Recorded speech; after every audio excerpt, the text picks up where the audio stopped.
ریگستان میں ایک خوبصورت گلاب کا پھول اور ایک کیکٹس کا پودا ساتھ ساتھ رہتے تھے۔ گلاب اپنی خوبصورتی پر بہت نازا تھا اور جب بھی موقع ملتا کیکٹس کا مذاق اڑاتا۔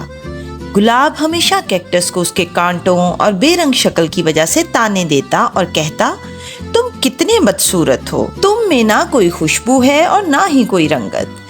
ریگستان میں موجود دیگر پودے کیکٹس کا دفاع کرتے اور گلاب کو سمجھانے کی کوشش کرتے کہ وہ دوسروں کی ظاہری شکل پر اتنا فخر نہ کرے، لیکن گلاب کو اپنی خوبصورتی پر اتنا غرور تھا کہ وہ کسی کی بات سننے کو تیار نہیں تھا۔ وقت گزرتا گیا اور ایک دن بہت شدید گرمی کا موسم آیا۔ ریگستان میں پانی کی قلت ہو گئی اور ہر پودے کو پانی کی سخت ضرورت پڑی۔ گلاب جو کبھی تازہ اور خوشبودار تھا، اب پانی کی کمی کی وجہ سے مرجھانے لگا تھا۔ اس کی پتیاں سوکھنے لگیں اور وہ بے جان نظر آنے لگا۔ دوسری طرف کیکٹس نے اپنی خاصیت کی وجہ سے پانی ذخیرہ کر رکھا تھا۔ کیکٹس کے اندر موجود پانی کی وجہ سے وہ نہ صرف خود تر و تازہ رہا، بلکہ ریگستان میں رہنے والی چڑیاں بھی کیکٹس کے کانٹوں سے پانی حاصل کر کے اپنی پیاس بجھاتی تھیں۔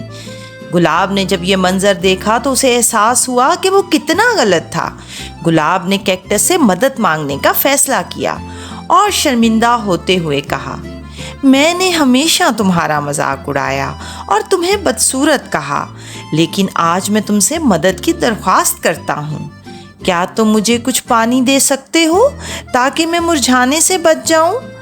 کیکٹس جو دل کا بہت اچھا تھا، گلاب کی بات سن کر مسکرا دیا اور کہا، بالکل، میں تمہیں پانی دینے کے لیے تیار ہوں۔ کیکٹس نے اپنی جڑوں سے پانی نکالا اور گلاب کو دے دیا۔ گلاب نے وہ پانی پیا اور جلد ہی تازہ اور خوبصورت ہو گیا۔ اسے اپنی غلطی کا احساس ہوا اور اس نے کیکٹس سے معافی مانگی۔ کیکٹس نے دل کھول کر گلاب کو معاف کر دیا۔ اس کہانی سے ہمیں یہ سبق ملتا ہے کہ ہمیں کسی کی ظاہری شکل و صورت سے ان کی قدر نہیں کرنی چاہیے۔ ہر کسی کی اپنی خاصیت اور اہمیت ہوتی ہے اور خوبصورتی صرف ظاہری نہیں بلکہ دل کی ہونی چاہیے۔